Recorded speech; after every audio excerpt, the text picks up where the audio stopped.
നല്ല cinema. Second half കഥയ്ക്ക് ചെറിയൊരു വ്യത്യസ്തതയുണ്ട്.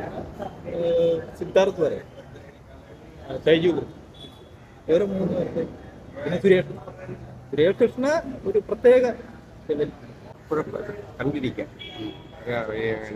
പുതുതായി നന്നായിട്ടൊന്നും പറയാനില്ല, എന്നാലും വളരെ മനോഹരമായിട്ട് സംവിധാനം ചെയ്തിട്ടുണ്ട്.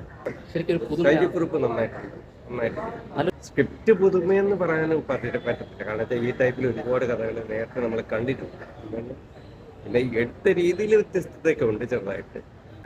കുറിപ്പും പിന്നെ മറ്റുള്ള ക്യാരക്ടറൊക്കെ ചെയ്തിട്ടുള്ള ആൾക്കാർക്ക് വളരെ ചെയ്തിട്ടുണ്ട്. കുഴപ്പമില്ല. പ്രേക്ഷകർക്ക് അങ്ങനെ പൊതുവേ ഇപ്പോഴത്തെ ട്രെൻഡ് അനുസരിച്ചുള്ള ഒരു ഐഡന്റിറ്റി ഉണ്ടോയെന്ന് എനിക്ക് തോന്നുന്നു.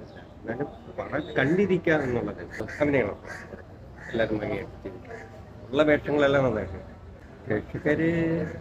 പ്രേക്ഷകർക്ക് ഇന്നത്തെ കാലഘട്ടത്തിലെ പ്രേക്ഷകർക്ക് ഇഷ്ടപ്പെടുന്ന രീതിയിലുള്ള കുറേ കാര്യങ്ങളേ ഉള്ളൂ, ഉള്ളൂ. അത് അങ്ങനെ എന്താ പറയുക, എന്നെപ്പോലുള്ള ആൾക്കാർക്ക് കണ്ടിരിക്കാൻ പറ്റുന്ന ഒരു ഇന്നത്തെ തലമുറയ്ക്ക്, അതായത് യുവതലമുറയ്ക്ക് അത് ഇഷ്ടപ്പെടുമെന്ന് എനിക്ക് തോന്നുന്നില്ല. കാരണം അതിനുള്ളൊന്നും ഇല്ല, അവർക്കായിട്ടുള്ളതൊന്നും നമ്മളെപ്പോലുള്ളവർക്ക് കണ്ടിരിക്കാം.